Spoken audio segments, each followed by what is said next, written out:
उसके होठों के कोने पर उत्साह की हल्की मुस्कान आ गई।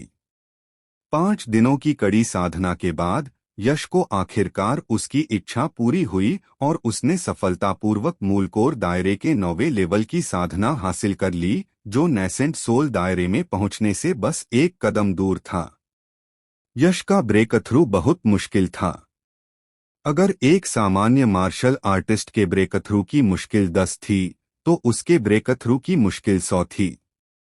हालांकि ब्रेक थ्रू एक सामान्य मार्शल आर्टिस्ट की तुलना में कहीं ज्यादा मुश्किल था, लेकिन एक बार जब वह ब्रेक थ्रू कर लेता तो उसे जो ताकत मिलती वह भी एक सामान्य मार्शल आर्टिस्ट की तुलना में कई गुना ज्यादा होती। 5 दिन पहले यश को सिर्फ नॉर्थ अंडरवर्ल्ड बिलोज से मुकाबला करने का भरोसा था, लेकिन अब उसे नॉर्थ अंडरवर्ल्ड बिलोज को हराने और मारने का भरोसा था।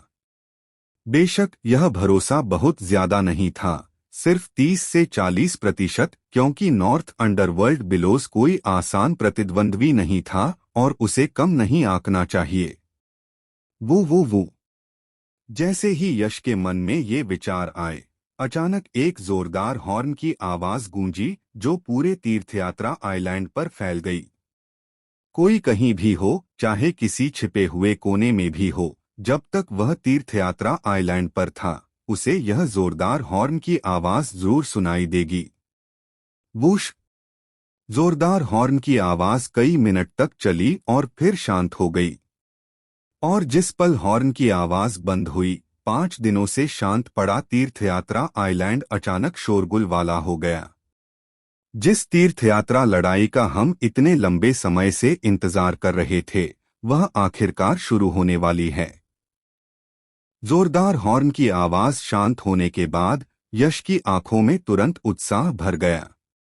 उसे याद आया जब वह अभी भी कोल्लम देश के चंद्रपत संप्रदाय में था, तो वह इस तीर्थयात्रा लड़ाई के लिए तरसता था। कई सालों की मेहनत के बाद उसने आखिरकार आज अपना लक्ष्य हासिल कर लिया और तीर्थयात्रा लड़ाई में भाग लेने की योग्यता प्राप्त कर ली। हालांकि यश ने इस समय जो हासिल किया था वह सिर्फ एक छोटा सा लक्ष्य था। उसका आखिरी मकसद ईस्टर्न मार्शल डोमेन को एक जरिया बनाकर असली मार्शल डाओ पवित्र भूमि सेंट्रल कॉन्टिनेंट जाना था, ताकि वह अपनी मां देविका को ढूंढ सके। तीर्थयात्रा की लड़ाई में हिस्सा लेना यश के आखिरी मकसद का सिर्फ 1/3 हिस्सा था। जल्द ही मां, मैं जल्द ही तुम्हें ढूंढने सेंट्रल कॉन्टिनेंट आऊंगा। मेरा इंतजार करना। यश की आंखों में एक आकर्षक चमक आ गई। वह जानता था कि उसकी मां को सेंट्रल कॉन्टिनेंट में एक सुपर पावर ने कैद कर रखा है, लेकिन वह निडर था। या तो वह सेंट्रल कॉन्टिनेंट नहीं जाएगा, या अगर गया तो वह सेंट्रल कॉन्टिनेंट की उस सुपर पावर से उसे जरूर छुड़वाएगा। अगर उन्होंने मना किया तो उसे उस सुपर पावर को तहस-नहस करने में कोई दिक्कत नहीं होगी। यह सोचकर यश ने गहरी सांस ली, अपने थोड़े घबराए हुए मूड को शांत किया, फिर खड़ा हुआ, दरवाजा खोला और बाहर निकल गया। यश सुप्रीम।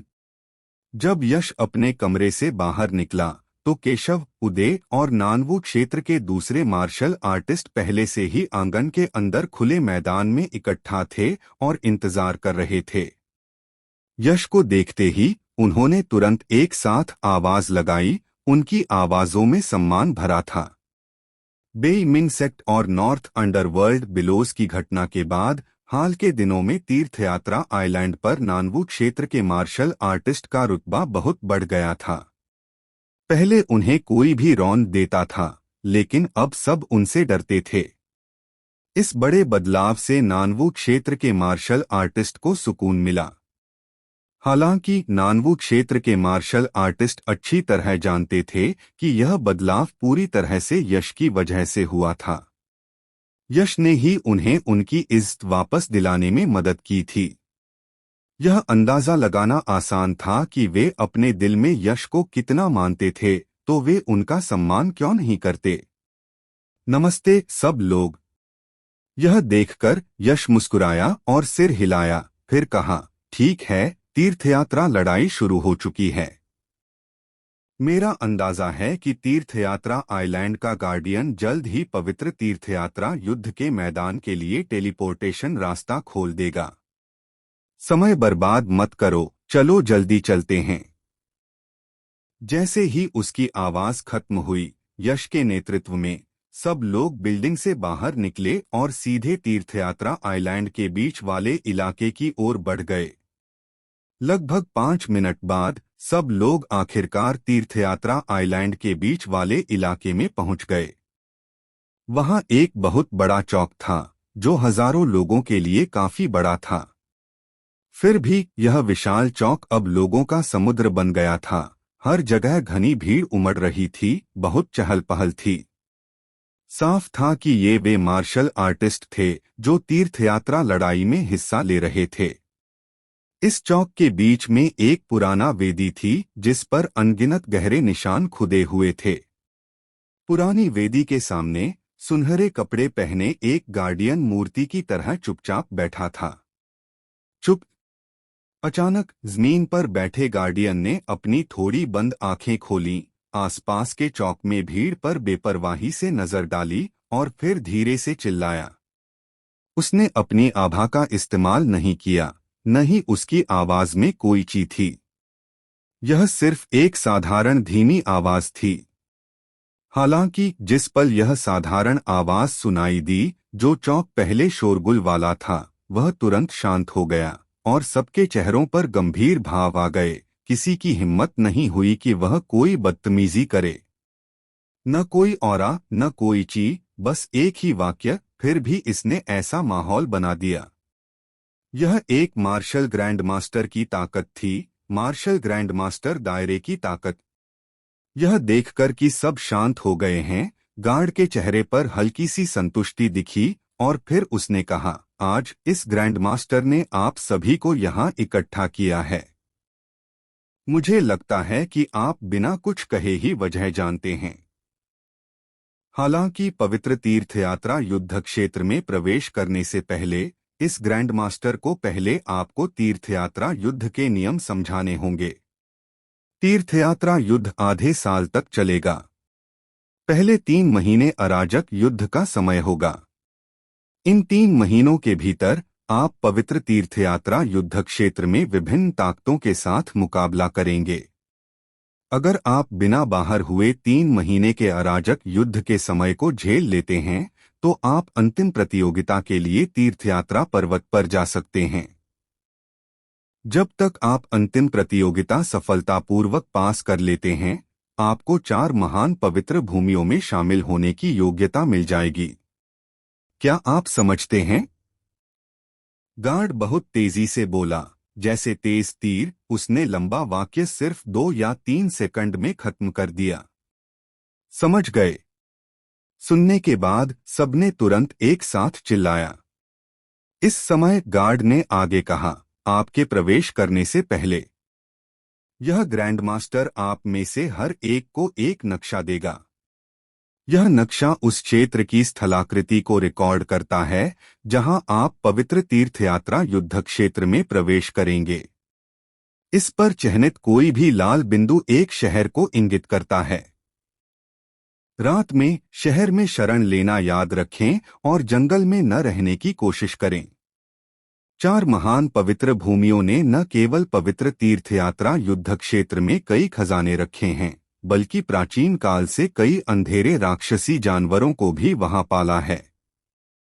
इन अंधेरे राक्षसी जानवरों में दिन के दौरान सामान्य शक्ति होती है, लेकिन जैसे ही रात होती है, उनकी अंधेरी रक्तरेखा उत्तेजित हो जाती है, जिससे सामान्य से कहीं अधिक शक्तिशाली शक्ति निकलती है, जिससे उनसे निपटना मुश्किल हो जाता है।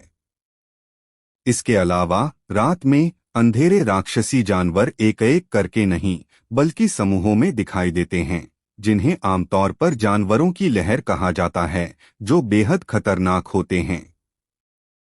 केवल शहर के अंदर छिपकर, शहर की सुरक्षा पर भरोसा करके और अन्य मार्शल कलाकारों के साथ मिलकर ही उनका विरोध करना संभव है। तीर्थयात्रा की लड़ाई सच में सोचे से कहीं ज्यादा मुश्किल है। हमें न सिर्फ दूसरे इलाकों के जीनियस मार्शल आर्टिस्ट से निपटना है, बल्कि भयानक डार्क डेमोनिक जानवरों का भी सामना करना है। अगर कोई ऐसी परीक्षा और असेसमेंट को सफलतापूर्वक पास कर लेता है तो वह बेशक इंसानों में ड्रैगन और फीनिक्स जैसा है और चारों महान पवित्र भूमियों का शिष्य बनने के लायक है। गार्जियन की बातें सुनकर सभी के पहले से ही भारी दिल और भी भारी हो गए और उनमें कोई ढिलाई या लापरवाही दिखाने की हिम्मत नहीं हुई।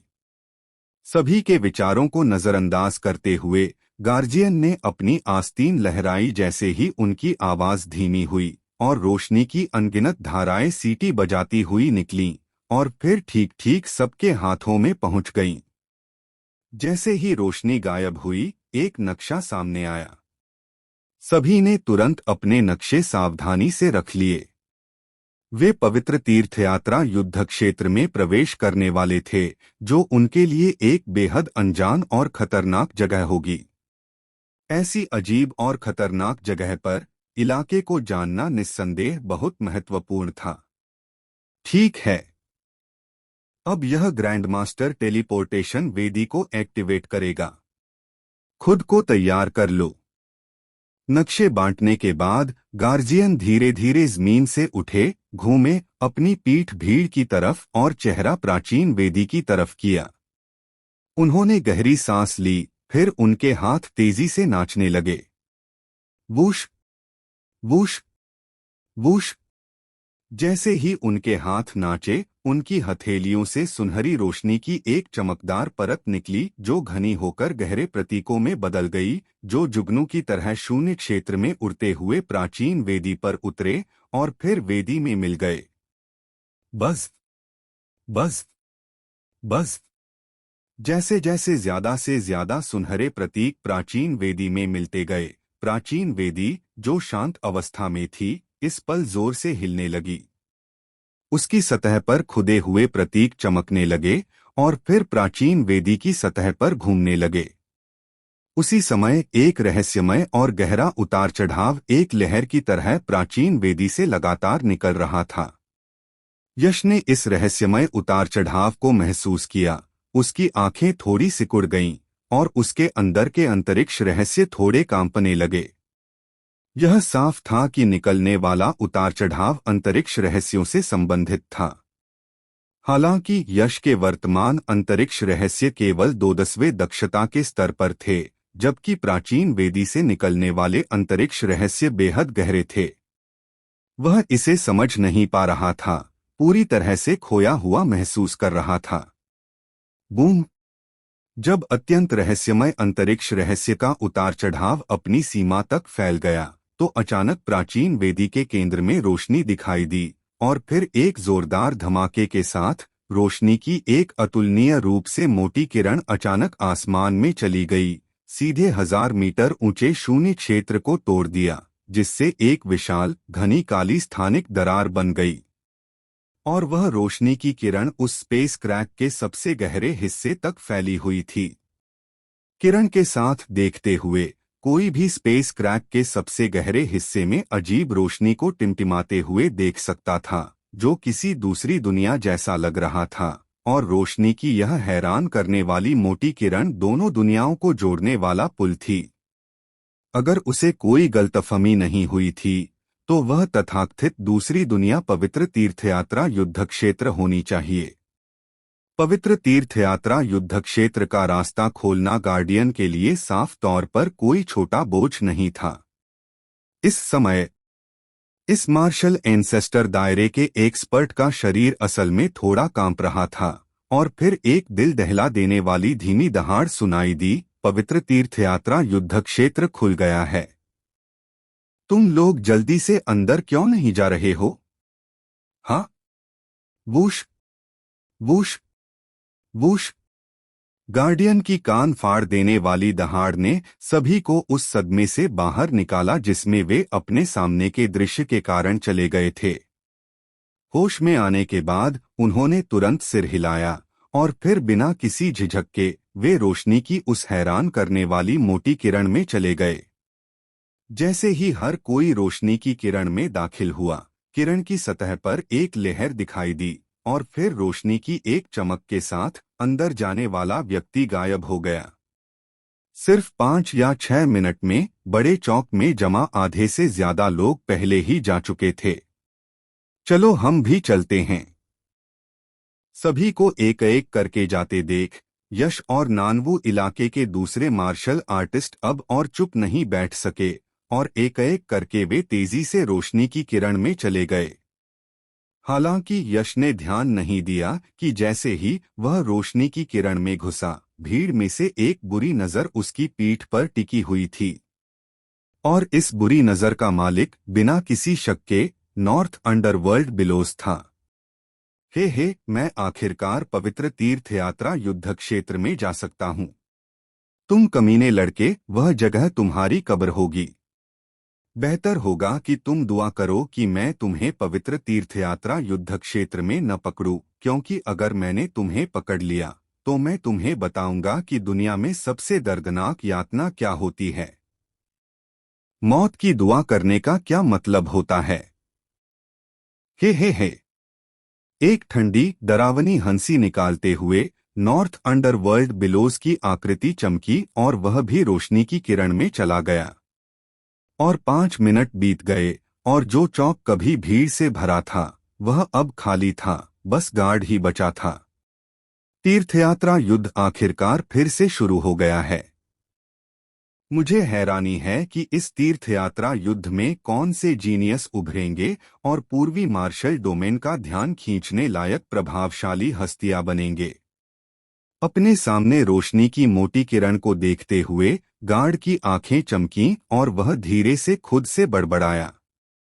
फिर जैसे ही उसकी आवाज बंद हुई, गार्ड ने अपनी हथेली हिलाई और प्राचीन वेदी तुरंत अपनी शांत स्थिति में लौट आई।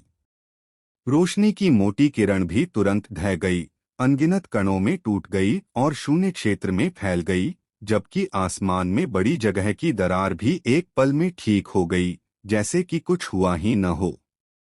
यह सब करने के बाद गार्ड की आकृति हिली, एक शानदार सुनहरी रोशनी की धारा में बदल गई और बहुत तेज गति से तीर्थयात्रा द्वीप से बाहर निकल गई और पलक झपकते ही आसमान में गायब हो गई।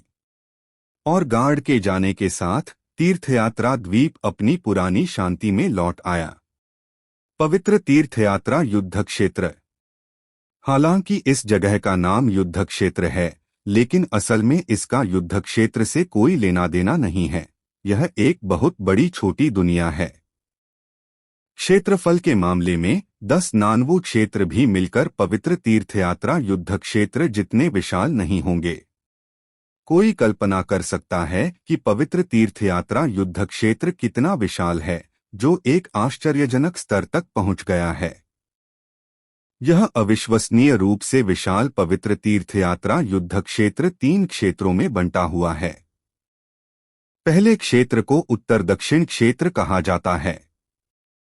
नानवू क्षेत्र और उत्तरी मार्शल डोमेन या इन दोनों महाद्वीपों के आसपास के क्षेत्रों के सभी मार्शल आर्टिस्ट पवित्र तीर्थयात्रा युद्ध क्षेत्र में प्रवेश करने पर इसी क्षेत्र में दिखाई देंगे।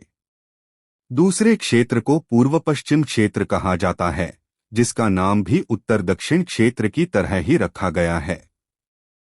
तीसरा और अंतिम क्षेत्र वह है जहां तीर्थयात्रा पर्वत स्थित है। यह क्षेत्र उत्तर दक्षिण क्षेत्र और पूर्व पश्चिम क्षेत्र के बीच में है। 3 महीने की अराजकता की अवधि के बाद 2 प्रमुख क्षेत्रों के प्रतिभाशाली मार्शल आर्टिस्ट जो अराजकता से विजयी होकर उभरेंगे, वे तीर्थयात्रा पर्वत पर अपने अंतिम मुकाबले में शामिल होंगे। हालांकि आमतौर पर अंतिम विजेता आमतौर पर पूर्व पश्चिम क्षेत्र के मार्शल आर्टिस्ट होते हैं, क्योंकि वे पूर्वी मार्शल डोमेन और पश्चिमी मार्शल डोमेन से आते हैं। ये दोनों स्थान शक्ति और नींव के मामले में 4 महान मार्शल डोमेन में सबसे मजबूत हैं, इसलिए इन 2 महान मार्शल डोमेन के प्रतिभाशाली मार्शल आर्टिस्ट असाधारण रूप से दुर्जेय होते हैं। पूर्व पश्चिम क्षेत्र के प्रतिभाशाली मार्शल आर्टिस्ट की तुलना में उत्तर दक्षिण क्षेत्र के प्रतिभाशाली मार्शल आर्टिस्ट थोड़े कमजोर होते हैं। बेशक चीजें पूर्ण नहीं होती। ऐतिहासिक रूप से उत्तर दक्षिण क्षेत्र से कुछ सुपर जीनियस रहे हैं जिन्होंने पूर्व पश्चिम क्षेत्र के प्रतिभाशाली मार्शल आर्टिस्ट को कुचल दिया, हावी हो गए और असीमित गौरव प्राप्त किया। हालांकि उत्तर दक्षिण क्षेत्र स्वाभाविक रूप से पूर्व पश्चिम क्षेत्र की तुलना में जन्मजात रूप से कमजोर है और उस कदम को हासिल करना बेहद मुश्किल है। पवित्र तीर्थयात्रा युद्ध क्षेत्र उत्तर दक्षिण क्षेत्र एक निश्चित स्थान। चीर अंतरिक्ष के फटने की आवाज आई और फिर एक गहरी स्थानिक दरार दिखाई दी। उसमें से प्रकाश की एक किरण निकली और स्थानिक दरार जल्दी से ठीक हो गई। प्रकाश की किरण भी नीचे उतरी, उसकी चमक फीकी पड़ गई जिससे एक पतली आकृति दिखाई दी। क्या यह पवित्र तीर्थयात्रा युद्ध क्षेत्र का अंदरूनी हिस्सा है? कितनी ज्यादा ओरिजिन क्यूई है? बाहर की दुनिया की तुलना में यह कम से कम 100 गुना ज्यादा घनी है। कोई हैरानी नहीं कि इतने सारे लोग तीर्थयात्रा युद्ध में हिस्सा लेने का सपना देखते हैं। भले ही वे आखिर में तीर्थयात्रा युद्ध का टेस्ट पास न कर पाएं और 4 महान पवित्र भूमियों में शामिल न हो पाएं, लेकिन पवित्र तीर्थयात्रा युद्ध क्षेत्र में कुछ समय के लिए साधना करना भी बहुत फायदेमंद हो सकता है। हालांकि सबसे आकर्षक चीज पवित्र तीर्थयात्रा युद्ध क्षेत्र के अंदर की भरपूर ओरिजिन क्यूई नहीं है, बल्कि वे खजाने हैं। हालांकि 4 महान पवित्र भूमियां उन्हें ज्यादा महत्व नहीं देती, लेकिन हम मार्शल आर्टिस्ट के लिए वे बहुत कीमती हैं। अंतरिक्ष दरार से निकलने वाली यह पतली आकृति कोई और नहीं बल्कि यश था। यश के आने के बाद उसने तुरंत उत्सुकता से अपने आसपास देखा और तारीफ किए बिना नहीं रह सका। बदकिस्मत, मुझे केशव और दूसरों के साथ टेलीपोर्ट नहीं किया गया। यह सोचकर यश ने चारों ओर देखा और पाया कि वह अकेला ही था जिसे इस जगह पर टेलीपोर्ट किया गया था। उसे तुरंत थोड़ा उदास महसूस हुआ। हालांकि यश सिर्फ थोड़ा ही उदास हुआ और उसने ज्यादा परवाह नहीं की, क्योंकि उसे पहले से पता था कि यह स्पेस टेलीपोर्टेशन फिक्स नहीं है और यह पवित्र तीर्थयात्रा युद्ध क्षेत्र के उत्तर दक्षिण क्षेत्र के अलग अलग इलाकों में आने वालों को रैंडमली भेजेगा। इसलिए अंदर आने से पहले यश ने केशव से सहमति जताई थी कि अगर वे बदकिस्मत हुए और एक साथ टेलीपोर्ट नहीं हुए तो वे पास के एक शहर में मिलेंगे। यह सोचते हुए यश ने अपने स्टोरेज स्पेस से नक्शा निकाला, उसे खोला और उस पर एक लाल बिंदु पर अपनी नजरें टिका दीं। यह लाल बिंदु महाविस्तार शहर को दिखाता है, वही शहर जहां केशव और मैंने मिलने का फैसला किया था। धत तेरे की, मैं सच में बदकिस्मत हूं। न सिर्फ मुझे इस जगह पर अकेला भेजा गया, बल्कि मेरी मौजूदा जगह महाविस्तार शहर से इतनी दूर है।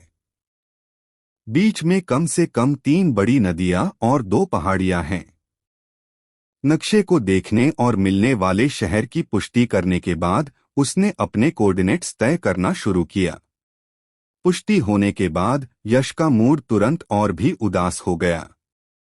पवित्र तीर्थयात्रा युद्ध क्षेत्र में घुसते ही ऐसी चीज का सामना करना कोई अच्छा संकेत नहीं था। चलो चलते हैं। हालांकि उदास होने के बावजूद यश को जाना ही था। उसने धीरे से खुद से कुछ कहा, फिर उसकी आकृति एक रोशनी की लकीर में बदल गई और वह महाविस्तार शहर की ओर तेजी से बढ़ा। उसका तुरंत मूवमेंट इस्तेमाल करने का कोई इरादा नहीं था। सच में तुरंत मूवमेंट का इस्तेमाल उसकी उड़ान से कई गुना तेज होता, लेकिन इसमें उड़ने की तुलना में कई गुना ज्यादा ओरिजिन क्यूई भी खर्च होती। पवित्र तीर्थयात्रा युद्ध क्षेत्र में मौके तो बहुत हैं, लेकिन यह कई खतरों से भी भरा है। गड्ढे में गिरने से बचने के लिए यश को स्वाभाविक रूप से हर समय अपनी पीक स्थिति बनाए रखनी थी। वह आसानी से यात्रा के लिए तुरंत मूवमेंट का इस्तेमाल नहीं कर सकता था। अगर वह तुरंत मूवमेंट का इस्तेमाल करके अपनी ज्यादातर ओरिजिन क्यूई खत्म कर देता और फिर किसी मजबूत दुश्मन से मिलता, तो उसके पास सच में रोने के लिए कोई जगह नहीं होती। अनजाने में 4 दिन बीत गए। इस रहस्यमयी स्काई जंगल को पार करने के बाद मैं महाविस्तार शहर पहुंच जाऊंगा।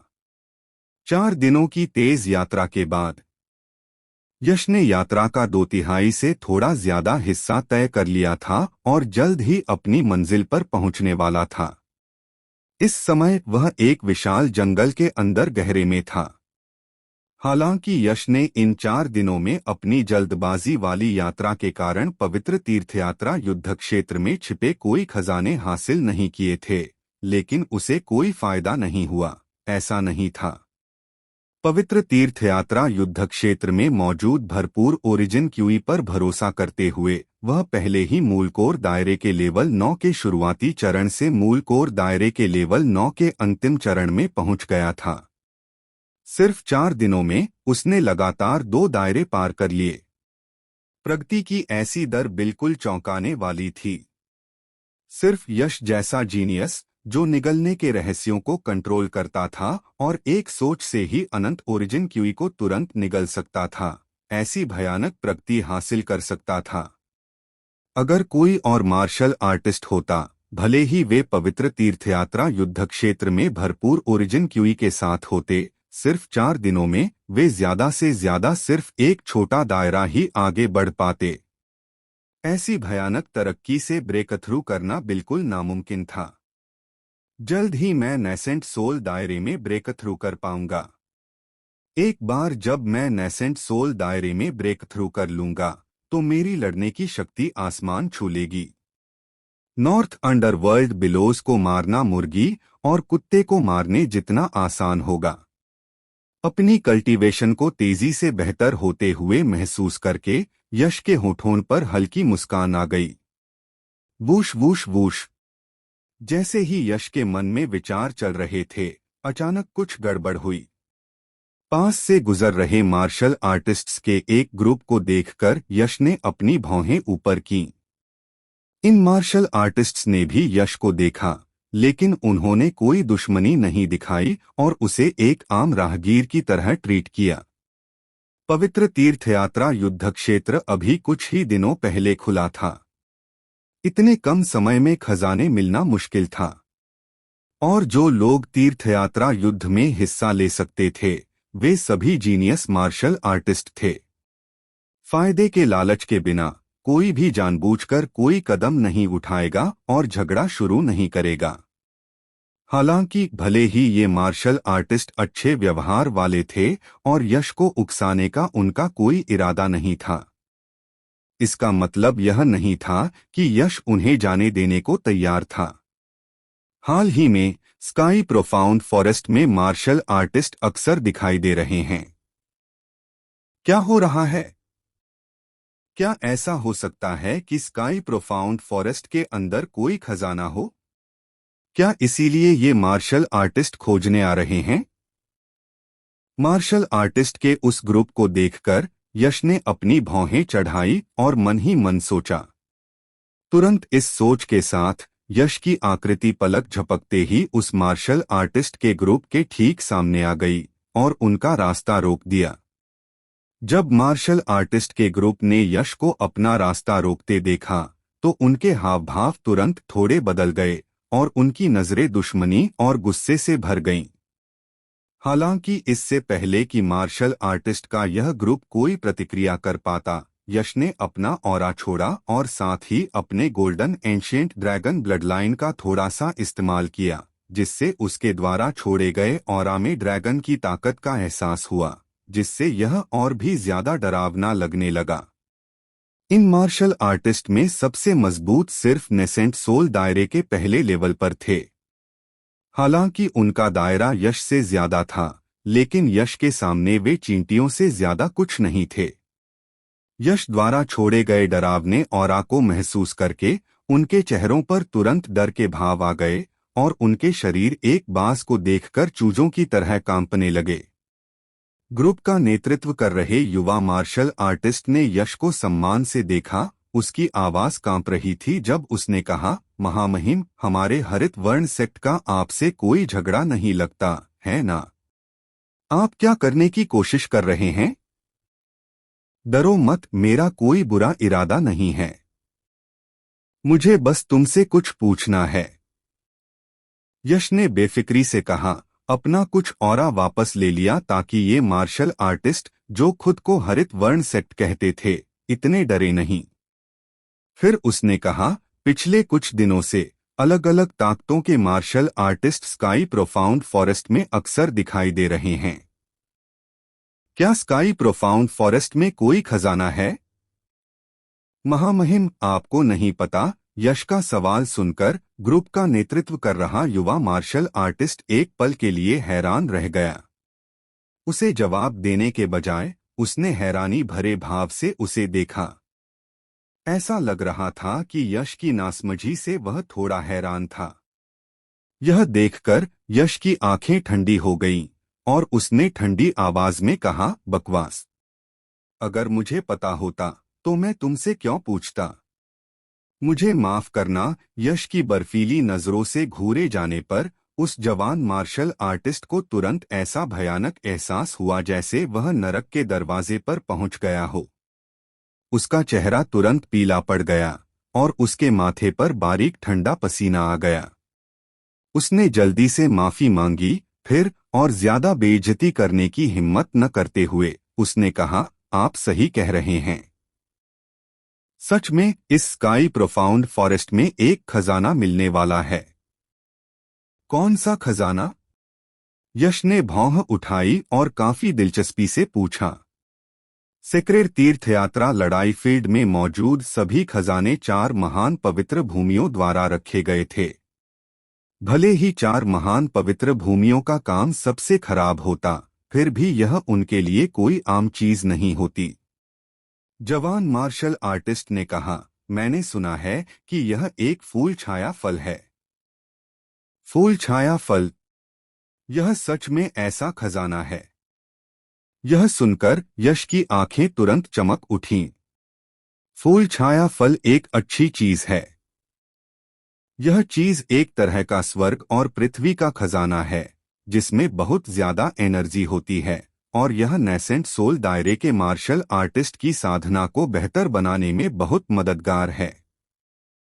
हालांकि यश अभी सिर्फ मूल कोर दायरे के 9वें लेवल पर है, अगर वह फूल छाया फल खा ले तो उसे भी काफी फायदा हो सकता है। अगर उसे कुछ मात्रा में फूल छाया फल मिल जाए तो यश शायद सीधे नेसेंट सोल दायरे में पहुंच सकता है। फूल छाया फल कहाँ है? क्या तुम जानते हो? यश ने ठंडे लहजे में पूछा।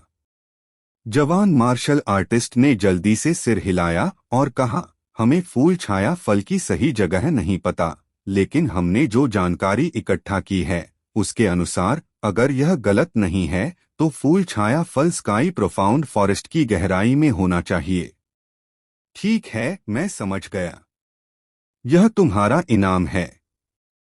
यह सुनकर यश ने सिर हिलाया, फिर लापरवाही से 10,000 हाई ग्रेड स्पिरिट स्टोन निकाले और उन्हें जवान मार्शल आर्टिस्ट को फेंक दिया।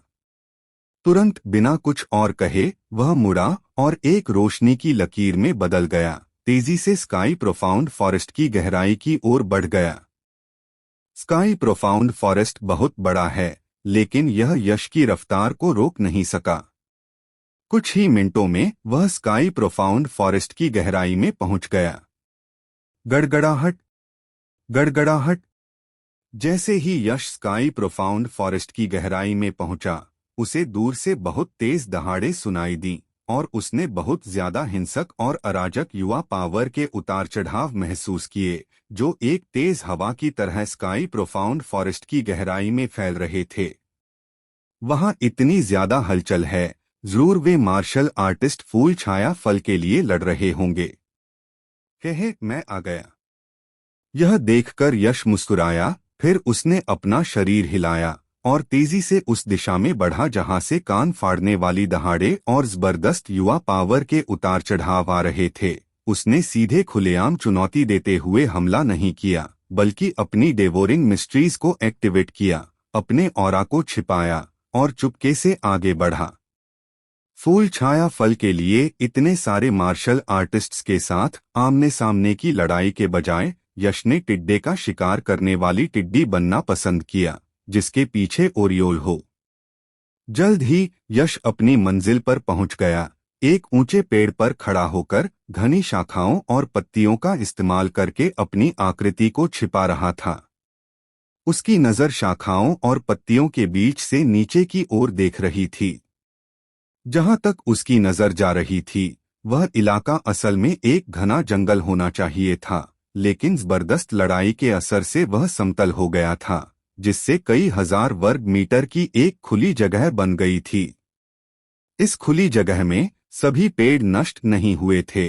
अभी भी एक पेड़ था जो उस खाली जगह में अकेला खड़ा था। यह एक मजबूत पेड़ था, 2 मीटर से ज्यादा ऊंचा और इतना मोटा कि उसे घेरने के लिए 5 लोगों की जरूरत पड़ती। मजबूत पेड़ के तने के अंदर से गहरे उतार चढ़ाव की लहरें निकल रही थीं। साफ था, यह कोई आम पेड़ नहीं था, बल्कि एक स्पिरिट ट्री था। इस स्पिरिट ट्री की घनी छतरी पर कई स्पिरिट फ्रूट्स लटके हुए थे, जिनसे हल्की क्रिस्टल जैसी चमक निकल रही थी, जिनकी संख्या 30 से ज्यादा थी। इन 30 से ज्यादा स्पिरिट फ्रूट्स से लगातार दिल को हिला देने वाली ऊर्जा के उतार चढ़ाव निकल रहे थे। इन स्पिरिट फ्रूट्स का आकार काफी अजीब था, जो जमीन पर पालथी मारकर बैठे छोटे बच्चों जैसा था, जिनके चेहरे पर मुस्कान थी। यह रूप बिल्कुल यश के पिछले जीवन की पौराणिक कहानियों के फलों जैसा था। अगर वह गलत नहीं था, तो ये बच्चे के आकार के स्पिरिट फ्रूट्स ही तथाकथित फूल छाया फल होने चाहिए। जैसे ही उसने फूल छाया फल देखा, यश की आंखों में एक तेज आग जैसी चमक दौड़ गई और वह उन्हें तुरंत छीनने के लिए बेताब हो गया। लेकिन उसने जल्दी ही इस भावना को दबाया और अपनी नजर स्पिरिट ट्री के सामने की खुली जगह पर डाली। इस समय उस खुली जगह में एक बहुत ही भयंकर लड़ाई चल रही थी। लड़ने वाले दोनों पक्ष, जैसा कि यश ने सोचा था, सभी इंसान मार्शल आर्टिस्ट्स नहीं थे, बल्कि इंसान मार्शल आर्टिस्ट्स और एक याओ बीस्ट थे। वह याओ जानवर 5 मीटर ऊंचा और मजबूत था, लगभग 1 मीटर चौड़ा और 3 मीटर से ज्यादा लंबा था। वहां खड़ा होकर वह एक छोटी पहाड़ी जैसा लग रहा था। इस याओ जानवर का रूप एक जंगली बैल जैसा था। उसका मजबूत शरीर अनगिनत शैतानी निशानों से ढका हुआ था।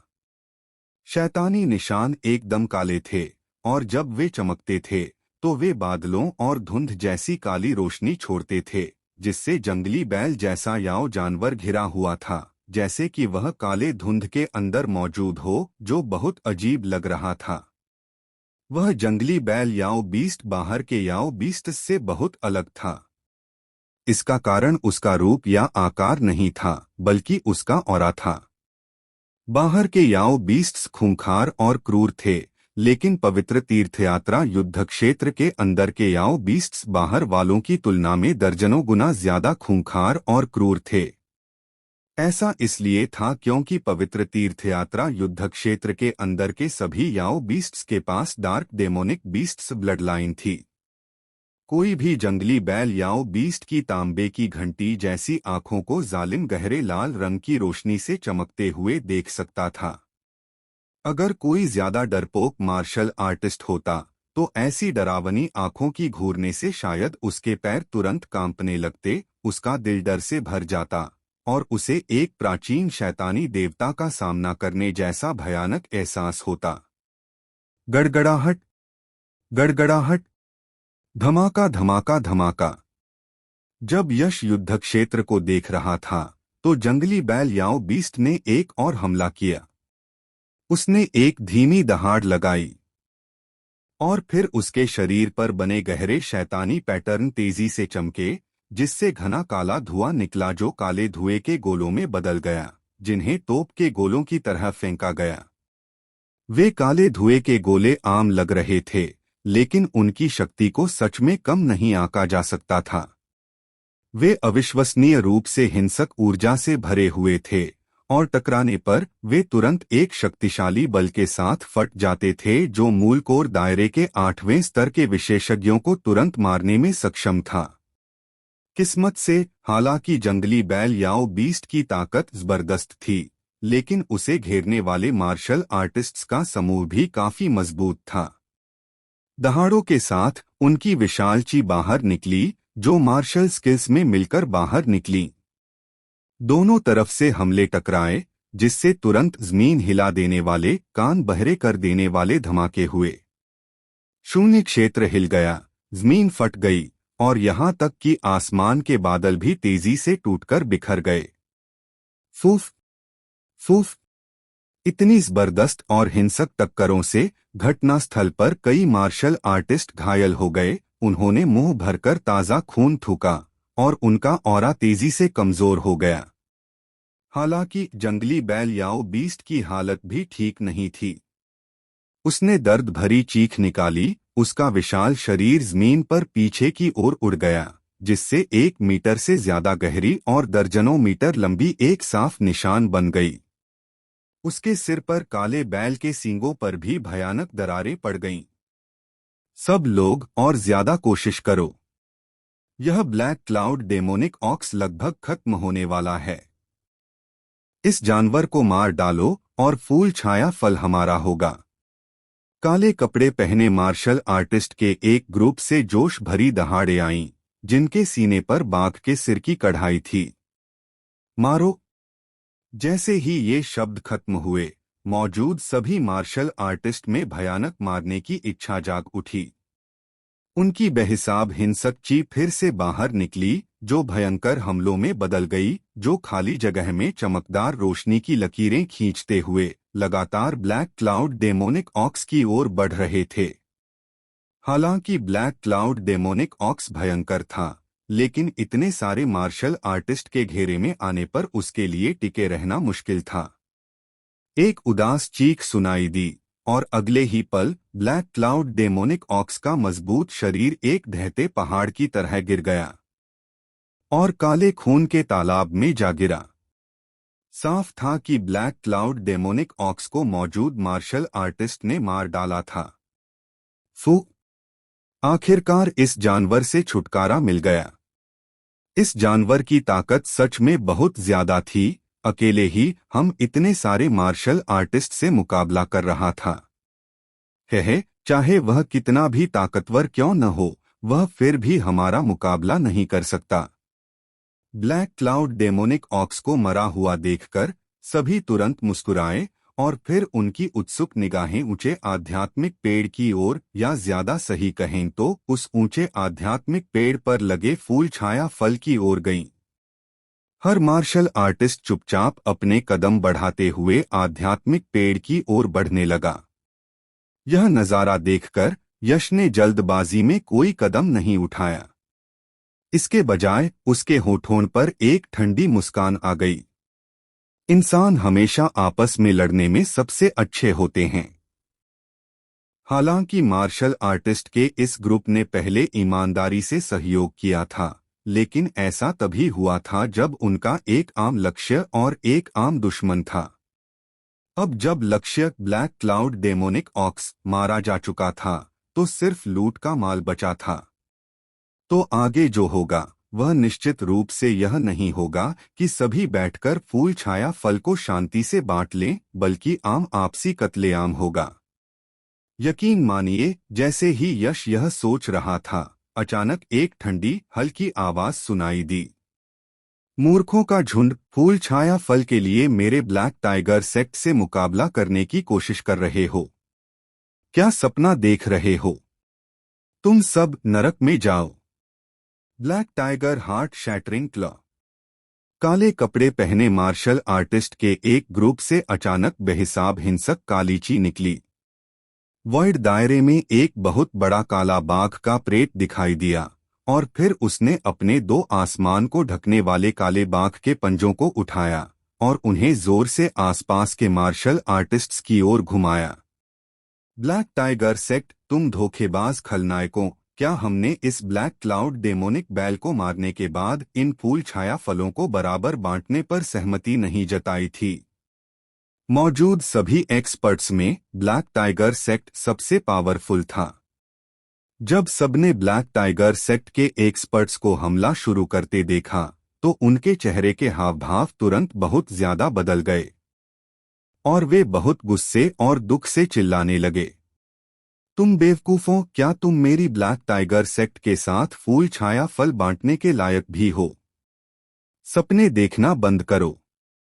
ब्लैक टाइगर सेक्ट के लीडर रचित ने ठंडी हंसी हंसते हुए कहा, क्योंकि तुम सब मरने वाले हो तो मैं दरियादिली दिखाते हुए तुम्हें सच बताता हूँ। असल में हमारे ब्लैक टाइगर सेक्ट ने ये फूल छाया फल बहुत पहले ही ढूंढ लिए थे। हमने उन्हें अभी तक इसलिए नहीं लिया क्योंकि यह ब्लैक क्लाउड डेमोनिक ऑक्स रास्ते में था। हालांकि वह जानवर ताकतवर है, लेकिन वह हमारे ब्लैक टाइगर सेक्ट को रोकने के लिए काफी नहीं है।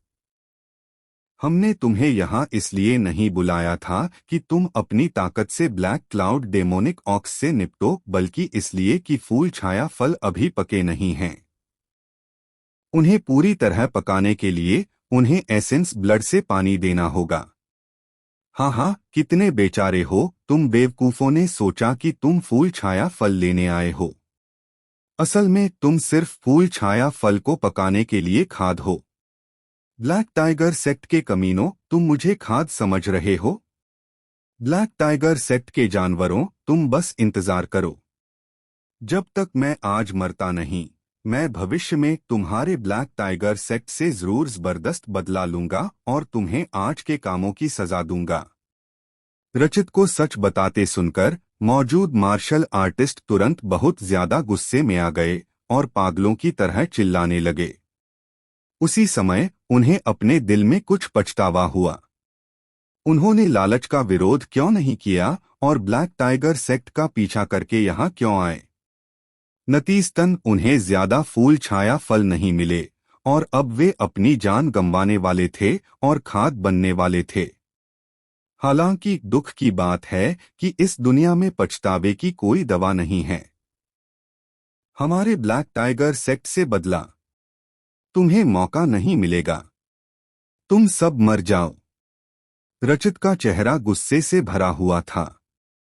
जोरदार दहाड़ के साथ वे दो आसमान को ढकने वाले काले बाघ के पंजे आखिरकार जोर से नीचे आए और बहुत जबरदस्त ताकत से सब पर गिरे।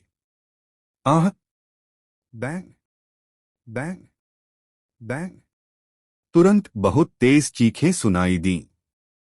उन भयानक काले बाघ के पंजों से अनगिनत मार्शल आर्टिस्ट तुरंत खून के धुएं के बादल में बदल गए। कुछ मार्शल आर्टिस्ट इतने खुशकिस्मत थे कि वे मारे नहीं गए, लेकिन वे बुरी तरह घायल हो गए थे। यहाँ तक कि अपनी सबसे अच्छी हालत में भी वे ब्लैक टाइगर सेक्ट का मुकाबला नहीं कर सकते थे। अब जब वे बुरी तरह घायल हो गए थे तो स्वाभाविक रूप से वे ब्लैक टाइगर सेक्ट का और भी कम मुकाबला कर सकते थे।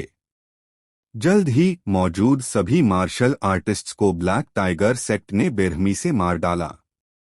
फिर ब्लैक टाइगर सेक्ट के एक्सपर्ट्स ने मारे गए मार्शल आर्टिस्ट्स और ब्लैक क्लाउड खतरनाक जानवर का खून इकट्ठा किया, जिससे 1 दर्जन से ज्यादा बड़े पानी के टैंक भर गए। फिर उन्होंने उन्हें उस ऊंचे जादुई पेड़ के पास रख दिया जहां फूल छाया फल उगते थे। तुरंत वह ऊंचा जादुई पेड़ एक तेज खूनी आभा से घिर गया, जो अविश्वसनीय रूप से शैतानी लग रहा था, जैसे कि वह कोई जादुई पेड़ नहीं बल्कि दानव लोक का पेड़ हो। Puff puff puff! जैसे ही उसने तेज खूनी आभा को महसूस किया, वह ऊंचा जादुई पेड़ खून की गंध सूंघने वाली शार्क की तरह उत्साहित हो गया। उसका मोटा तना हल्का कांपने लगा। तुरंत जमीन फटने की आवाज सुनाई दी और अनगिनत जड़ें मिट्टी से बाहर निकल आईं, खून से भरे बड़े पानी के टैंकों में तिनकों की तरह घुस गईं और तेजी से उसे सोखने लगीं। ऊंचे जादुई पेड़ के जोरदार सोखने से 1 दर्जन बड़े पानी के टैंकों में खून दिखाई देने वाली गति से कम होने लगा। जैसे जैसे खून कम हुआ, पेड़ के ऊपरी हिस्से से लटके फूल छाया फल की सतह पर खून जैसे लाल रंग की रोशनी की एक परत दिखाई देने लगी। पूरे 10 मिनट बाद पानी के टैंकों का सारा खून सोख लिया गया और जड़ें वापस जमीन में चली गईं। पेड़ के ऊपरी हिस्से से लटके फूल छाया फल की खूनी चमक भी खत्म हो गई। हालांकि पहले के मुकाबले इस समय फूल छाया फल से निकलने वाली एनर्जी की लहरें खून सोखने से पहले की तुलना में कम से कम कई गुना ज्यादा मजबूत थीं। साफ था कि इतना सारा खून सोखने के बाद फूल छाया फल आखिरकार पक गया था। हे फूल छाया फल आखिरकार पक गया है। फूल छाया फल के इस बैच से मेरे ब्लैक टाइगर सेक्ट के एक्सपर्ट्स का एक और ग्रुप अपनी ताकत में बहुत सुधार करेगा और मेरी साधना भी नेसेंट सोल दायरे के चौथे चरण तक पहुंच जानी चाहिए। तब ज्यादा ताकत के साथ मैं और ज्यादा खजाने ढूंढ सकता हूं। रचित ने अपने सामने ऊंचे जादुई पेड़ को उत्साहित चेहरे से देखा। उसकी आंखों में जबरदस्त उत्साह भरा था। चलो फूल छाया फल तोड़ो, रचित ने बेसब्री से आदेश दिया। हे ब्लैक क्लाउड खतरनाक जानवर को मारने और इन फूल छाया फलों को पकाने में मेरी मदद करने के लिए आप सभी का धन्यवाद। हालांकि बड़े एहसानों के लिए धन्यवाद के शब्दों की जरूरत नहीं होती, इसलिए मैं ज्यादा कुछ नहीं कहूंगा। मैं यश खुशी खुशी ये फूल छाया फल स्वीकार करता हूं। हालांकि इससे पहले कि ब्लैक टाइगर सेक्ट के एक्सपर्ट्स कुछ कर पाते, अचानक एक हल्की हंसी सुनाई दी। सब हैरान रह गए। इससे पहले कि वे कुछ समझ पाते, उन्होंने चांदी की रोशनी की एक चमक देखी और एक पतली आकृति अचानक ऊंचे आध्यात्मिक पेड़ के शिखर पर दिखाई दी। यह अचानक दिखाई देने वाली आकृति और कोई नहीं, यश था। स्विश! जैसे ही उसकी आवाज खत्म हुई, यश ने अपनी आस्तीन लहराई और क्यूई ऊर्जा की एक शक्तिशाली धारा गर्जना करते हुए निकली और बिना किसी औपचारिकता के ऊंचे आध्यात्मिक पेड़ से सारे फूल छाया फल ले गई। तुम नफरत करने वाले बदमाश! फूल छाया फल वापस दो। जो मोटा मांस पहले से ही उनके मुंह में था, उसे यश ने छीन लिया, जिससे रचित की आंखें तुरंत लाल हो गईं। वह गुस्से से दहाड़ा और फिर कई ब्लैक टाइगर सेक्ट के शिष्यों को लेकर यश पर जोरदार हमला किया। काला खूंखार बाघ का प्रेत एक बार फिर शून्य लोक में संघनित हुआ। यह हमला उन मार्शल आर्टिस्टों पर किए गए पिछले हमले से भी ज्यादा जोरदार था। उसका खुला हुआ मुंह खुला और हिंसक काली रोशनी इकट्ठा हुई, जिससे रोशनी का एक काला गोला बना। एक तेजी से उसने शून्य लोक में एक दबंग काला निशान छोड़ा और यश की ओर जोर से टकराया। 5 तत्वों का गहरा सच, 5 तत्वों की छोटी दुनिया। काले खूंखार बाघ का हमला वाकई अविश्वसनीय रूप से दबंग था, लेकिन यश के लिए यह कुछ भी नहीं था। उसके होठों के कोने पर एक व्यंग्यात्मक मुस्कान आई और क्रिएटिंग सेबर दिखाई दिया। चमकती 5 रंगों की रोशनी के बीच यह रोशनी के 5 रंगों के गोले में बदल गया और बाहर निकला। बैंग! अलग अलग रंगों के 2 गोले जोर से टकराए। एक जोरदार धमाके के साथ दोनों गोले एक साथ फट गए और काले और 5 रंगों की क्यूई ऊर्जा की लहरें उग्र लहरों की तरह फैल गईं। आउच! काले खूंखार बाघ के प्रेत ने एक दुख भरी चीख निकाली और फिर उसके शरीर के अंदर से हड्डी को कंपा देने वाली टूटने की आवाज आई। काले खूंखार बाघ के शरीर पर अनगिनत भयानक दरारें तेजी से फैल गईं। जब दरारें अपनी सीमा तक पहुंच गईं, तो काला खूंखार बाघ तुरंत धूल में बिखर गया। पफ! और जिस पल वह काला खूंखार बाघ टूटा, रचित और ब्लैक टाइगर सेक्ट के दूसरे शिष्यों के चेहरे तुरंत पीले पड़ गए। उन सबने मुंह से खून थूका और उनके शरीर टूटी हुई पतंगों की तरह पीछे की ओर उड़ गए। जिनकी ताकत कम थी, उनमें से कुछ तो पीछे उड़ते हुए ही बेजान हो गए और ठंडी लाश बन गए। सब लोग, मुझे छोड़ने की जरूरत नहीं है, मैं जा रहा हूं। हालांकि इसी पल जोर से हंसने की आवाज आई।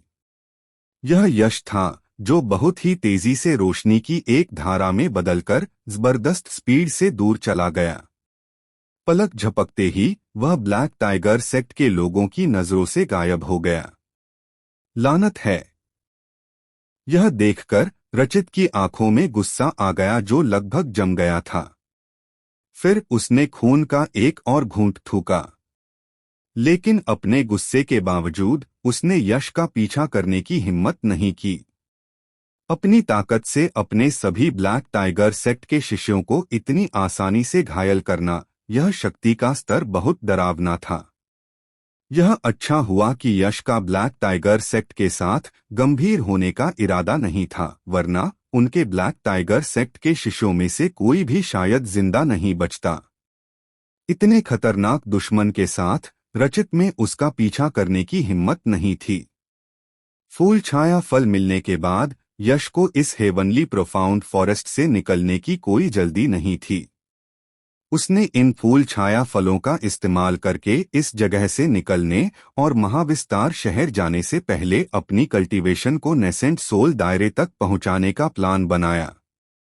मूल कोर दायरे से नेसेंट सोल दायरे में ब्रेक थ्रू करना एक बहुत ही महत्वपूर्ण प्रक्रिया है और इस दौरान बिल्कुल भी कोई रुकावट नहीं होनी चाहिए, वरना ज्यादा से ज्यादा ब्रेक थ्रू फेल हो जाएगा। सबसे खराब स्थिति में क्यूई डेविएशन हो जाएगा।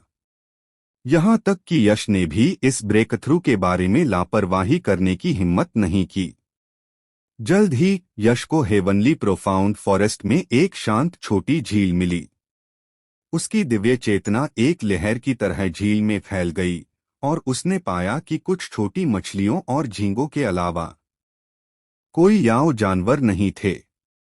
तुरंत वह आगे बढ़ा, सीधे झील में घुस गया और नीचे तक पहुंच गया।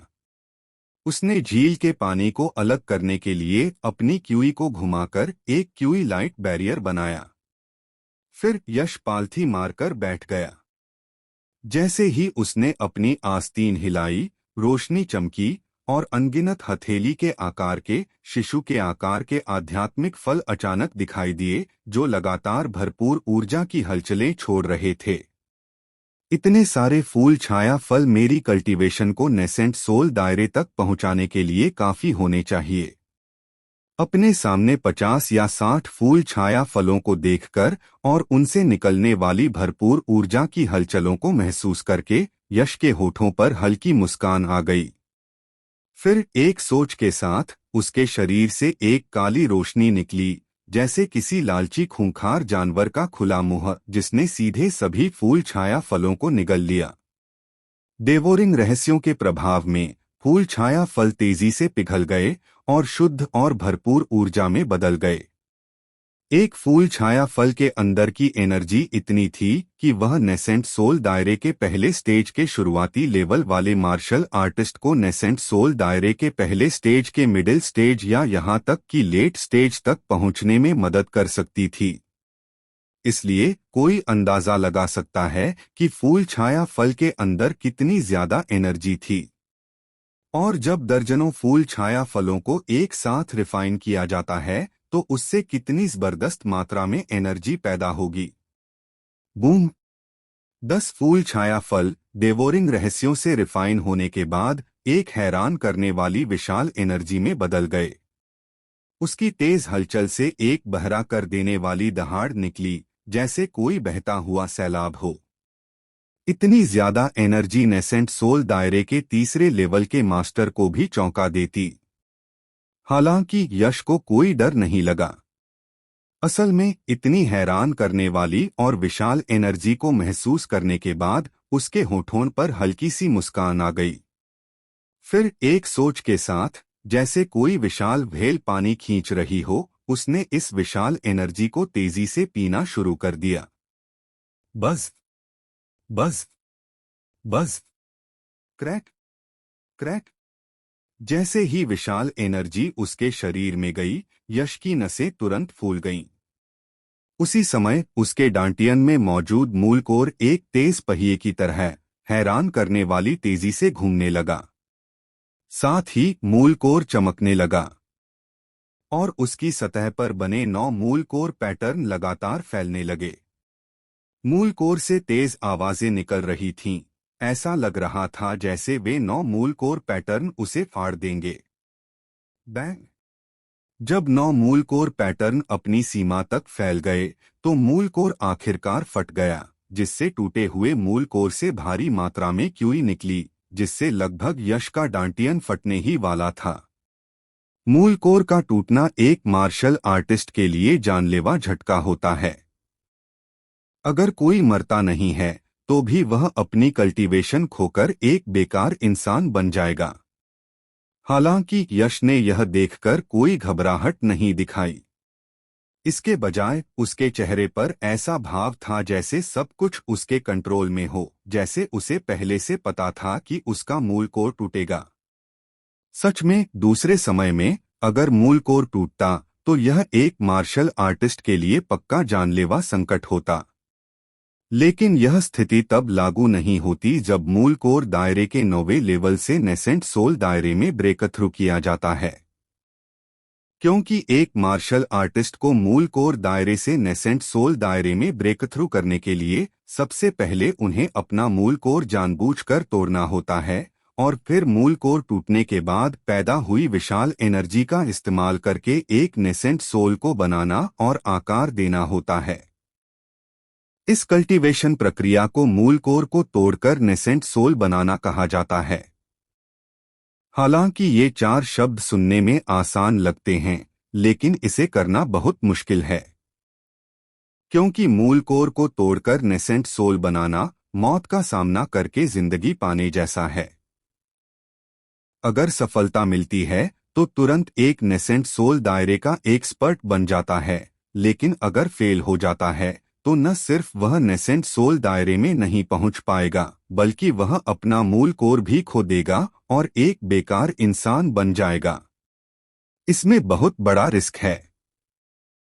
मूल कोर दायरे के 9वें लेवल के कई मास्टर इतने सालों से इस दायरे में अटके हुए हैं और नेसेंट सोल दायरे में आगे नहीं बढ़ पाए हैं, इसलिए नहीं कि उनका बेस नेसेंट सोल दायरे पर असर डालने के लिए काफी नहीं है, बल्कि इसलिए कि उनमें मूल कोर को तोड़कर नेसेंट सोल बनाने में फेल होने के दर्दनाक नतीजे को सहने की हिम्मत नहीं है। हालांकि यश के आराम से चेहरे को देखकर बिना किसी चिंता के साफ था कि उसे मूल कोर को तोड़कर नेसेंट सोल बनाने में फेल होने की कोई चिंता नहीं थी। मूल कोर को तोड़कर नेसेंट सोल बनाने में सफलता के लिए सबसे जरूरी चीज है नेसेंट सोल को बनाने और आकार देने के लिए बहुत ज्यादा एनर्जी की जरूरत।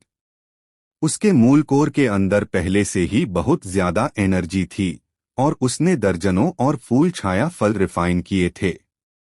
अगर इसके बाद भी सफलता नहीं मिलती तो इसका मतलब होता कि भगवान जानबूझकर उसके साथ खेल रहे हैं।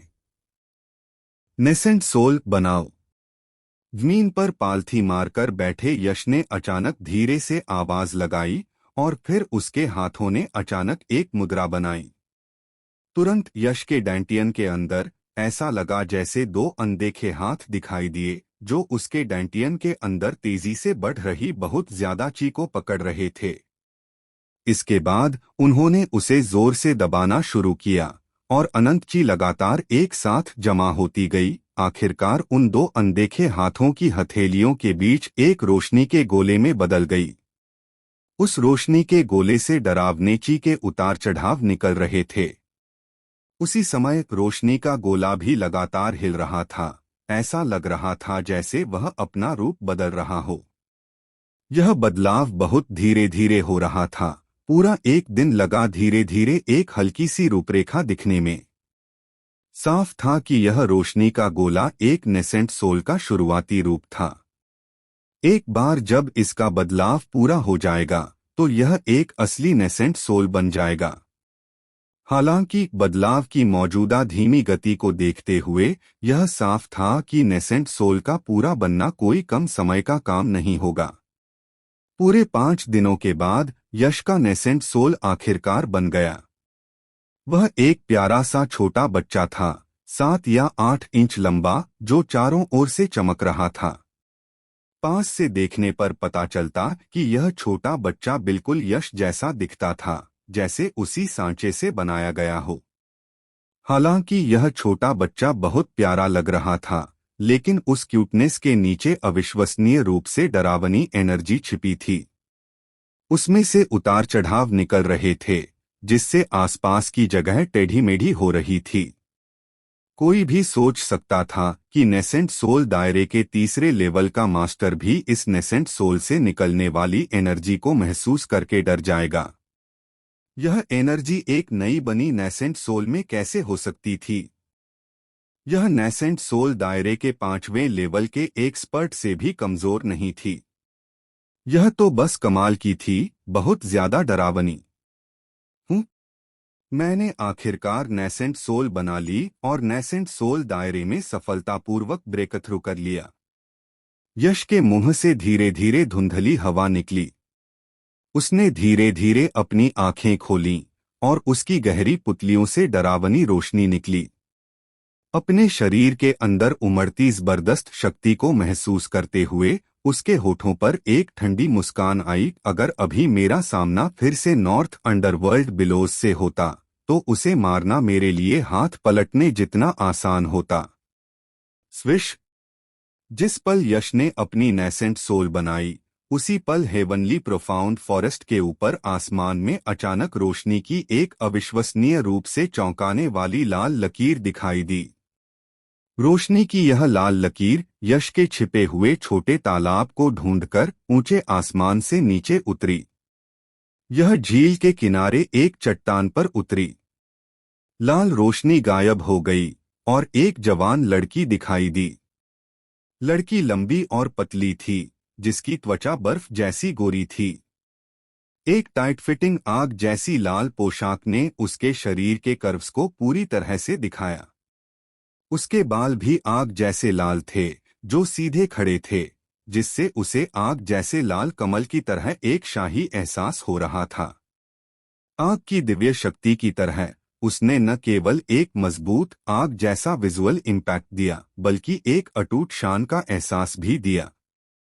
लड़की का नाम शिविका था, जो वेस्ट मार्शल डोमेन के 9 यांग पैलेस से थी। न केवल उसकी ताकत बहुत जबरदस्त थी, बल्कि उसकी प्रतिभा भी असाधारण थी। उसकी ताकत को छोड़ दें, सिर्फ पोटेंशियल के मामले में यह शिविका निश्चित रूप से टॉप 5 में रैंक कर सकती थी। वह एक शानदार और चौंकाने वाली अप्सरा थी जिसने अनगिनत युवा टैलेंट को अपने पैरों पर झुका दिया था। इस पवित्र तीर्थयात्रा युद्ध के मैदान में डार्क डेमोनिक जानवर न केवल आम याओ जानवरों से ज्यादा मजबूत हैं, बल्कि उनके खून की खूनी गंध भी आम याओ जानवरों से 10 गुना ज्यादा तेज है। एक बार यह आप पर लग जाए तो 10 दिनों से ज्यादा समय तक नहीं जाती। कितना परेशान करने वाला है। आज मुझे इस भयानक खूनी गंध से छुटकारा पाने के लिए अच्छी तरह से नहाना है। आमतौर पर शिविका का स्वभाव बहुत बेफिक्र था। वह वेस्ट मार्शल डोमेन में मशहूर तौर पर एक छोटी मिर्च थी। लेकिन वह कितनी भी बेफिक्र क्यों न हो, वह फिर भी एक जवान लड़की थी और उसे अपने शरीर पर बुरी गंध बर्दाश्त नहीं थी। इसलिए वह अपनी टीम से भागकर इस छोटी सी झील में नहाने आ गई। जैसे ही उसकी आवाज धीमी हुई, शिविका ने अपना गोरा हाथ हिलाया और तुरंत ही उसकी हथेली से एक चमकदार लाल रोशनी निकली, जो एक लाल रोशनी की स्क्रीन में बदल गई जिसने पूरी छोटी झील को घेर लिया। वह नहाते समय किसी बदमाश या याओ जानवर से परेशान नहीं होना चाहती थी। यह सब करने के बाद शिविका ने धीरे से अपने कपड़े उतारे। तुरंत ही एक बेदाग शुद्ध सफेद शरीर भगवान की कलाकृति की तरह सबकी नजरों के सामने आ गया। हालांकि यहाँ कोई नहीं था, फिर भी एक जवान लड़की के लिए जंगल में नग्न होना थोड़ा शर्मनाक था। शिविका के गोरे सुंदर चेहरे पर तुरंत शर्म की हल्की लाली आ गई। इस रूप ने उसके आकर्षण में कुछ और अंक जोड़ दिए और कोई भी पुरुष जो इसे देखता, उसे जरूर नाक से खून आ जाता। छप! किनारे पर ज्यादा देर खड़े न रहकर शिविका का नाजुक शरीर हिला और ठंडे झील के पानी में गिर गया। उसका पूरा शरीर तुरंत भीग गया, पानी से निकलते कमल की तरह सुंदर। इसके बाद वह एक जलपरी की तरह झील में आजादी से तैरने लगी। इस झील की तलहटी से ऊर्जा क्यों आ रही है? अचानक शिविका जो झील में तैर रही थी, ने इस झील की तलहटी से हल्की ऊर्जा के उतार चढ़ाव महसूस किए। उन्हें महसूस करके उसने अपनी नाजुक भौहें थोड़ी ऊपर उठाईं और फिर झील की तलहटी की ओर गोता लगाया। जल्द ही शिविका झील की तलहटी तक पहुंच गई। उसकी खूबसूरत आंखों ने चारों ओर देखा और उसने तुरंत ही थोड़ी दूरी पर एक क्यूई रोशनी का घेरा देखा, जो अंधेरी झील की तलहटी में जुगनू की तरह हल्की चमक दे रहा था। इसके अंदर क्या है? क्या यह कोई खजाना हो सकता है? हे, मेरी किस्मत सच में बहुत अच्छी है। मैं बस नहाने आई थी और मुझे खजाना भी मिल गया। रोशनी का घेरा देखकर शिविका की खूबसूरत आंखों में खुशी की एक झलक दिखाई दी। उसे इस बात पर कोई शक नहीं था कि रोशनी का घेरा किसी मार्शल आर्टिस्ट ने बनाया था, क्योंकि वह स्वाभाविक रूप से समझदार थी। नहाने से पहले उसने पहले ही जांच कर ली थी और पाया था कि कुछ छोटी मछलियों और झींगों के अलावा इस झील में कोई और जीवित प्राणी नहीं थे। अगर कोई होता तो सामने लाइट बैरियर होने के बावजूद भी वह दूसरे पक्ष की आभा को महसूस कर पाती। लेकिन उसने पहले कुछ भी महसूस नहीं किया था, इसीलिए उसने यह नतीजा निकाला कि लाइट बैरियर के अंदर कोई जीवित प्राणी नहीं है। दुर्भाग्य से शिविका यह भूल गई कि दुनिया बहुत बड़ी है और चमत्कारों से भरी है। उसकी समझ तेज हो सकती है, लेकिन वह सर्वशक्तिमान नहीं थी। उदाहरण के लिए यह यश नाम का लड़का। जब वह साधना करता है तो उसे अपनी उत्सर्जित आभा को निगलने के लिए डेवोरिंग रहस्यों का उपयोग करना पसंद है, ताकि साधना के दौरान उत्पन्न होने वाले उतार चढ़ाव किसी भी जीवित प्राणी को आकर्षित न करें और अनावश्यक परेशानी पैदा न करें। हालांकि शिविका की समझ तेज थी, लेकिन उसके पास यश को महसूस करने का कोई तरीका नहीं था, जो अपनी खुद की उत्सर्जित आभा को निगलने के लिए डेवोरिंग रहस्यों का उपयोग करता था।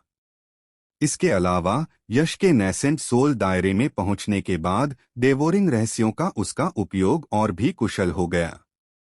अगर वह सावधानी से अपनी आभा को खत्म करने और अपने निशानों को छिपाने की कोशिश करता, तो शिविका की तो बात ही छोड़िए, यहाँ तक कि मार्शल ग्रैंडमास्टर दायरे के विशेषज्ञ को भी उसे ढूंढना मुश्किल होता।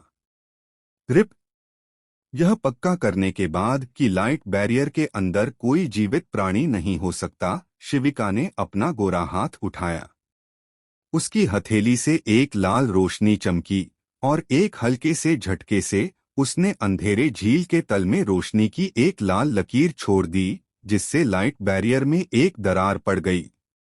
इसके तुरंत बाद शिविका का नाजुक शरीर चमका और वह तेजी से लाइट बैरियर में दरार से गुजरकर अंदर चली गई। यहाँ कोई है। यश, जो साधना कर रहा था, उसे लगभग उसी पल एहसास हो गया जब शिविका ने ओरिजिन क्यूई बैरियर को तोड़ा और अंदर आई। एक सोच के साथ यश, जो एक मूर्ति की तरह चुपचाप बैठा था, उसने अचानक अपनी थोड़ी बंद आंखें खोलीं। तुरंत उसने एक नाजुक बर्फ जैसी सफेद शरीर देखा जो जादुई आकर्षण से भरा था। अचानक उसकी नजर के सामने आया, जिससे उसे अविश्वसनीय रूप से तेज विजुअल इम्पैक्ट हुआ। उस पल यश को लगा कि उसकी नाक से खून बहने वाला है। शुक्र है उसने ठीक उसी समय अपना नेसेंट सोल रियल्म ब्रेकथ्रू पूरा कर लिया था, नहीं तो उसके सामने ऐसा हॉट और उत्तेजक दृश्य देखकर वह अपने मन पर से कंट्रोल खो सकता था और क्यूई डेविएशन का शिकार हो सकता था। यहाँ कोई कैसे हो सकता है? और जैसे ही यश ने शिविका को देखा, उसने भी उसे देख लिया।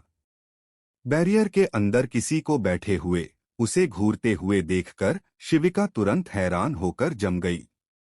ऐसा लगा जैसे उन दोनों पर एक साथ पत्थर बनने का जादू हो गया हो। वे बिना हिले एक दूसरे को घूर रहे थे। यश इसलिए जम गया क्योंकि वह हैरान था। वह झील के नीचे छिपकर आराम से साधना कर रहा था और फिर एक खूबसूरत औरत बिना कपड़ों के अचानक अंदर आ गई। ऐसी अचानक घटना किसी को भी हैरान कर देगी। जहां तक शिविका की बात है, वह पूरी तरह से सदमे से जम गई थी। उसने साफ तौर पर बैरियर के अंदर कोई जीवित प्राणी महसूस नहीं किया था। फिर भी जब वह अंदर आई तो उसने वहां किसी को देखा, और वह एक आदमी था। वह हैरान क्यों नहीं होती? जल्द ही शिविका होश में आई। उसे याद आया कि वह पूरी तरह नंगी है। अत्यधिक शर्म और घबराहट की एक लहर तुरंत उसके गोरे और नाजुक चेहरे पर फैल गई, जिसके बाद एक अविश्वसनीय रूप से तेज चीख निकली। बस बस बस! छप छप! डरावनी चीख से ओरिजिन क्यूई बैरियर जोर से कांपने लगा, और आसपास का झील का पानी उबलते पानी की तरह जोर से हिलने लगा, और लहरें तेजी से गोल गोल फैल गईं। शुक्र है यश की साधना गहरी थी, नहीं तो वह चीख से बेहोश हो जाता। फिर भी उसे अपने कान के पर्दों में बहुत ज्यादा दर्द महसूस हुआ, जैसे वे फटने वाले हों, और उसके चेहरे के सारे हाव भाव थोड़े कस गए। प्लीज तुम ही हो जो मेरी शांत साधना की जगह में घुस आई हो, है ना? मैं कैसे एक बेशर्म बन गया। जैसे ही चीख कम हुई, यश ने अपने दर्द भरे कानों को रगड़ा। शिविका का अपने लिए संबोधन सुनकर वह अपनी आंखें घुमाए बिना नहीं रह सका, और काफी नाराजगी से बोला, मैं सच में यहाँ लेटे लेटे गोली खा रहा हूँ, लेकिन यह गोली काफी लुभावनी है। बकवास बंद करो। फिर से मिस को मत देखो, अपनी आंखें बंद करो। शिविका ने अपने गोरे शरीर के जरूरी हिस्सों को अपने हाथों से ढका, और गुस्से से यश को डांटा। ओह! यश ने अनिच्छा से अपनी आंखें बंद कर लीं। वह पहले उसे घूर रहा था क्योंकि शिविका अनजाने में बीच में आ गई थी, जिससे उसे अपनी आंखों को दावत देने का मौका मिल गया था। अगर वह घूरता रहता तो वह सच में एक अय्याश बन जाता। हालांकि उसके सामने का दृश्य बहुत लुभावना था और किसी भी पुरुष को नजर हटाने से रोकता था, लेकिन उसकी इज्जत ज्यादा जरूरी थी। जैसे ही यश ने अपनी आंखें बंद कीं, उसे कपड़ों की सरसराहट की आवाज सुनाई दी, और उसके मन में अनजाने में एक खूबसूरत औरत की कपड़े पहनने की तस्वीर आ गई। वह एहसास सीधे शिविका को नग्न देखने से भी ज्यादा उत्तेजक लग रहा था, और उसका दिल तेजी से बेचैन होने लगा। किस्मत से यश का आत्मनियंत्रण काफी अच्छा था, और उसके अंदर की golden ancient dragon bloodline activate नहीं हुई, जिससे बेचैनी की उस लहर को जबरदस्ती दबा दिया गया। जल्द ही कपड़े पहनने की आवाज बंद हो गई। यश ने गहरी सांस ली, अपनी भावनाओं को शांत किया, और कुछ बेचैनी से पूछा, मैं कहता हूँ यंग मिस, क्या आपने कपड़े पहन लिए हैं? वो किसी ने यश को जवाब नहीं दिया। उसे जवाब में एक बहुत तेज सरसराहट की आवाज सुनाई दी, जिसके साथ बहुत शक्तिशाली ओरिजिन क्यूई की हलचल थी, जो एक उफनती बाढ़ की तरह उसकी ओर बढ़ रही थी।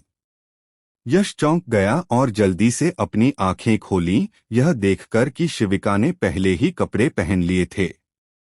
हालांकि उसने आम कपड़े नहीं पहने थे, बल्कि एक गहरे लाल रंग का युद्ध कवच पहना था। युद्ध कवच साफ तौर पर कस्टम मेड था, जो शिविका की सुंदर आकृति को पूरी तरह से उभार रहा था। उसके खूबसूरत चेहरे और उसके शरीर के चारों ओर से निकल रही उबलती लाल रोशनी के साथ वह आग की एक वाल्कीरी की तरह लग रही थी, नेक और शानदार, जिसे देखकर कोई सीधे उसकी तरफ देखने की हिम्मत नहीं कर सकता था। हालांकि यश का उसे सराहने का कोई इरादा नहीं था। इसके बजाय उसकी पुतलियां तेजी से सिकुड़ गईं, क्योंकि इस समय शिविका के कोमल हाथों में उसने एक फ्लेम फीनिक्स लंबा भाला पकड़ा हुआ था। उसके नाजुक शरीर के चारों ओर गहरी लाल रोशनी उबल रही थी, आग और पिघले हुए लावा की तरह, जिससे एक हिंसक आभा निकल रही थी, और उसका गोरा नाजुक चेहरा जानलेवा इरादे से भरा हुआ था। बेशर्म, मैं तुम्हें मार डालूंगी। शिविका के लाल होठों से जानलेवा इरादे से भरी एक गुस्से वाली चीख निकली। अपने जेड जैसे हाथ में फ्लेम फीनिक्स लंबे भाले को घुमाते ही पिघले हुए लावा जैसी एक गहरी लाल धारा जबरदस्त ताकत के साथ फूटी, शून्य लोक में गड़गड़ाहट करते हुए यश की ओर तेजी से बढ़ी। अच्छा नहीं। पंचतत्व फूल। यश साफ महसूस कर सकता था कि तेजी से बहने वाली गहरी लाल धारा में अविश्वसनीय रूप से भयानक शक्ति थी। उसने सोचा कि नॉर्थ अंडरवर्ल्ड बिलोज को भी इसका सामना करना मुश्किल होगा। उसे कभी उम्मीद नहीं थी कि इतनी नाजुक दिखने वाली लड़की के पास इतनी जबरदस्त ताकत होगी। सच में, जो भी तीर्थयात्रा युद्ध में हिस्सा ले सकता था, उससे निपटना आसान नहीं था। उसकी पुतलियां तेजी से सिकुड़ी, फिर यश संभला, थोड़ी भी लापरवाही करने की हिम्मत नहीं की। एक हल्की आवाज के साथ उसने अपनी पंच तत्व गहरी सच्चाई को एक्टिवेट किया। तुरंत उसके सीने से 5 रंगों की रोशनी निकली, जो एक 5 रंगों के रोशनी के गोले में बदल गई। जैसे ही वह घूमा, कमल की पत्तियां खुलीं, जिससे एक रंगीन फूल बना जिसने उसे बचाया। बूम! एक जोरदार धमाके के साथ गहरी लाल धारा बिखर गई। हालांकि यश पंच तत्व फूल से सुरक्षित था और उसे कोई नुकसान नहीं हुआ, फिर भी वह पीछे की ओर उड़ गया। उसके पैरों ने जमीन पर दर्जनों मीटर लंबा साफ निशान बना दिया। पहले वाला ओरिजिन क्यूई बैरियर भी टूट गया, लेकिन झील का पानी अंदर नहीं आया, क्योंकि शिविका के शरीर से निकलने वाली गहरी लाल चमक का तापमान अविश्वसनीय रूप से बहुत ज्यादा था। जो भी झील का पानी पास आने की हिम्मत करता था, वह पूरी तरह से भाप बन जाता था, जिससे झील की गहराई में एक अजीब खाली जगह बन गई। कमीने शैतान, मर जा! Flame Phoenix wing. यश को अपना हमला रोकते हुए देखकर शिविका का रुकने का कोई इरादा नहीं था। उसके नाजुक चेहरे पर मारने का इरादा और भी तेज हो गया। एक और हल्की आवाज के साथ उसने अपने जेड हाथ में फ्लेम फीनिक्स भाला पकड़ा और भाले की नोक से भारी मात्रा में गहरी लाल ओरिजिन क्यूई निकली, जो खाली जगह में फ्लेम फीनिक्स पंख जैसी चीज में बदल गई। उससे एक आश्चर्यजनक रूप से हिंसक और तेज आभा निकली। फिर गहरी लाल रोशनी की एक चमक के साथ फ्लेम फीनिक्स विंग अविश्वसनीय गति से तेजी से यश की ओर बढ़ा। और जिस पल वह निकला, वह भयानक हिंसक और तेज आभा पूरी तरह से फट गई। चीर! चटक! तुरंत झील का पानी और जमीन एक भयानक दरार के साथ फट गए, जैसे कि पूरी छोटी झील फ्लेम फीनिक्स विंग से 2 हिस्सों में फटने वाली हो। ऐसी शक्ति सच में भयानक थी, यहाँ तक कि नेसेंट सोल दायरे के चौथे रैंक का मास्टर भी शायद इसका सामना नहीं कर पाता। हे भगवान! क्या यह लड़की पागल है? हालांकि यश को शिविका से डर नहीं था, लेकिन वह बिना किसी वजह के इस ताकतवर औरत से लड़ना नहीं चाहता था। अपनी फुर्ती से उसने झील के पानी की कई परतों को पार किया और झील की सतह की ओर भागा। फ्लेम फीनिक्स विंग से बचते हुए छोटी झील से बाहर निकल गया। धड़ाम! झील की सतह फट गई और एक आकृति के अंदर से बाहर निकलते ही सफेद लहरें आसमान की ओर उठीं। धड़ाम! हालांकि ताजी उठी हुई सफेद लहरें नीचे गिरने से पहले ही झील की सतह फिर से फट गई और एक गहरे लाल रंग की रोशनी की धारा, जिसमें एक हिंसक और डरावनी आभा थी, वह भी अंदर से बाहर निकली। उसकी तीव्र जानलेवा भावना पहले वाली आकृति पर टिकी हुई थी। ये दोनों आकृतियां कोई और नहीं बल्कि यश और शिविका थे। बेशर्म, वहीं रुक जाओ! शिविका ने अपने दांत पीसे और गुस्से में यश की भागती हुई आकृति पर चिल्लाई। धत तेरे की, क्या तुम्हें लगता है कि यह यंग मास्टर बेवकूफ है? रुक जाऊं और तुम्हें मुझे निशाना बनाने दूं? सपने मत देखो, यश ने तिरस्कार से जवाब दिया। क्या तुम्हें लगता है कि तुम बच पाओगे? यह सुनकर शिविका के होठों पर तुरंत एक ठंडी मुस्कान आ गई। फिर अपने दाहिने हाथ में फ्लेम फीनिक्स लंबा भाला पकड़े हुए उसने अपने बाएं हाथ से जल्दी से एक हाथ का निशान बनाया। अग्नि रहस्य, जलता हुआ स्वर्ग। छप छप छप!